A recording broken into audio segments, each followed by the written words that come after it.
Aujourd'hui, je vais vous parler du secret financier. Si tu veux réussir dans ta vie financière, assieds-toi et écoute cette vidéo jusqu'à la fin. Car je vais te dévoiler tout ce que tu dois apprendre pour pouvoir réussir dans ta vie financière.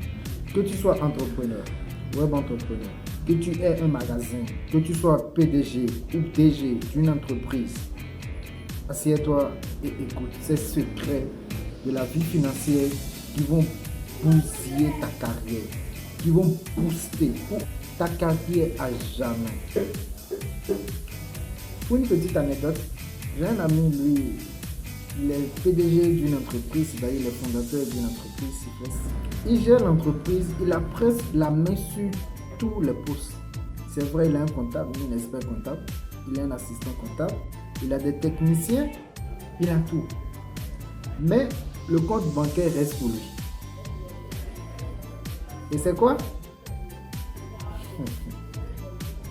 Tout ce qu'il gagne, il l'utilise comme si c'est son propre argent.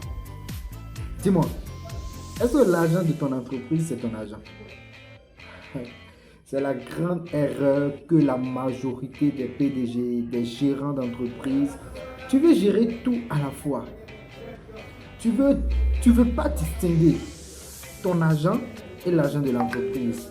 C'est pour ça qu'on vous demande de créer une identité professionnelle. Une identité professionnelle. Si tu veux réussir, il faut créer une identité professionnelle. Quand on parle d'identité professionnelle, ce n'est pas toi. Moi, je suis Agani Judiker.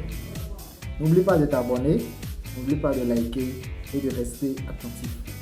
Moi, je suis Judiker Agani. Mais mon entreprise, c'est Emif Group Service. Est-ce que Emif Group Service est égal à Agani Judiker? Non, archi faux. Emif Group Service, c'est une identité professionnelle. Agani Judiker, c'est une personne. Emif Group Service, c'est une personne morale. Agani Judiker, c'est une personne physique.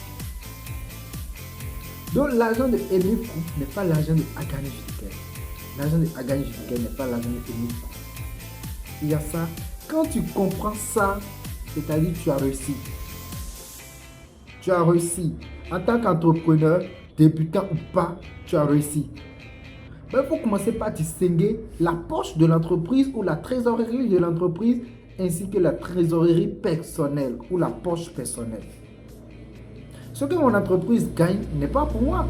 C'est fait pour payer les loyers, c'est fait pour payer le loyer du magasin, c'est fait pour payer les salariés ou bien les employés, c'est fait pour payer d'autres choses et pour agrandir l'entreprise. Si vous lisez le livre La chèvre de ma mère de Alto Kanyama, La chèvre de ma mère, c'est très intéressant. Je dis bien très intéressant, vous pouvez lire ça. Ça distingue tout. Comment elle a vécu dans une boutique avec sa femme, tout ça là. Je ne vais pas vous faire le résumé ici, je pourrais faire le résumé dans une autre vidéo. Mais je vous prie de comprendre, l'argent de votre entreprise, ce n'est pas votre argent. Votre argent personnel, c'est votre argent personnel. Tant que vous injectez ça dans l'entreprise, c'est que l'argent de l'entreprise devient son argent. Et votre argent est différent. Je ne sais pas si on se comprend sur ce point. Si tu veux réussir en entrepreneuriat, si tu veux réussir réellement en entrepreneuriat, il faut distinguer d'abord les deux types de trésorerie. Il faut distinguer d'abord les deux types de personnes. Distingue que tu es une personne physique et ton entreprise est une personne morale. Ça, c'est une réalité que tu dois comprendre. Maintenant, il faut te déléguer une charge. Soit tu as une responsabilité dans l'entreprise, soit tu deviens actionnaire. Tu es propriétaire, oui. Mais il faut te déléguer un poste. C'est-à-dire que tu es le PDG, soit tu es le responsable financier. Soit tu es temps, selon ta capacité. Moi, de base, j'ai déjà fait la finance comptabilité. Donc, je serai naturellement le financier, le DAF, le directeur administratif financier de l'entreprise, de mon entreprise. J'ai un salaire comme les autres. Et c'est tout. Quand tu commences par déléguer ces charges, je vous exhorte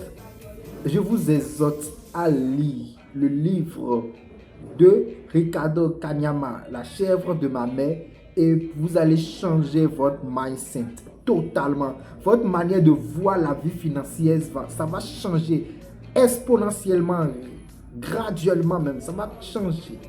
Donc je vous exhorte à lire ça. Si possible, essayez de commenter en cœur. Je vais vous envoyer le PDF du livre La chèvre de ma mère si vous n'avez pas la version physique. Je vous envoie ça totalement gratuit. Totalement gratuit. Tu ne payes rien. Commente juste avec un cœur. Moi, je t'envoie ça directement. Ou bien si tu as un mail, tu peux m'envoyer. Je t'envoie ça directement. Je veux que vous changez de mentalité. Vous changez votre manière de voir la vie financière. Quand on veut réussir, c'est ça.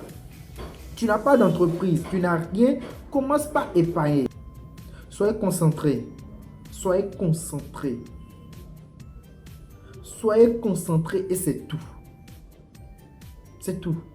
Non, aujourd'hui, on va se parler. On va se parler entre frères. Lorsque vous êtes une entreprise, vous avez deux trésoreries. La première trésorerie, c'est la trésorerie personnelle. La trésorerie de la personne physique que vous êtes, que nous sommes, que je suis. J'ai mon salaire, c'est pour moi. Je paye ma voiture, c'est pour moi. Je paye ma maison, c'est pour moi. L'entreprise s'en moque de ça. Maintenant, on finit avec ça. Je viens au niveau de la personne morale qui est mon entreprise. Que ce soit une société anonyme, que ce soit une société à responsabilité limitée, que ce soit une société non collective, que ce soit une société commune, que ce soit une société individuelle. Peu importe le statut de votre société, ou bien de votre entreprise, ou bien de votre établissement, ça a une trésorerie qui est différente du vôtre, qui est différente de la vôtre. Vous devez vous concentrer et distinguer. Ne pas mettre l'argent de l'entreprise. C'est parce que ce mois, j'ai gagné 100 millions. Oui, la personne dont je vous parle, où j'ai suivi, il gagne minimum 10 millions par mois. Mais tant que l'argent rentre, c'est-à-dire la caisse est vide. Bon, il y a la caisse, il y a la trésorerie. Ceux qui ont eu à faire la comptabilité, ils vont voir la différence entre les deux. Bon, après, je vais vous en parler plus parce que cette page, cette chaîne que vous suivez, ça traite de tout ce qui est mindset, de tout ce qui est finance et de tout ce qui est technologie. Donc, tout ce qui est finance, comment gérer son argent, comment investir, comment respecter l'argent. Quand tu veux être riche, il faut respecter l'argent. Tu ne vas jamais voir un riche s'amuser avec l'argent, un riche plier l'argent, un riche balancer l'argent n'importe où. Non. Un riche, son argent est toujours droit, bien lissé. C'est le respect. Ce sont des notions qu'on doit connaître. Et si tu ne crains pas quelqu'un, tu ne peux pas la voir. Il faut que tu crains la personne, ah, lui là, c'est mon petit. Hein. Bon, tu vois, il vient à toi.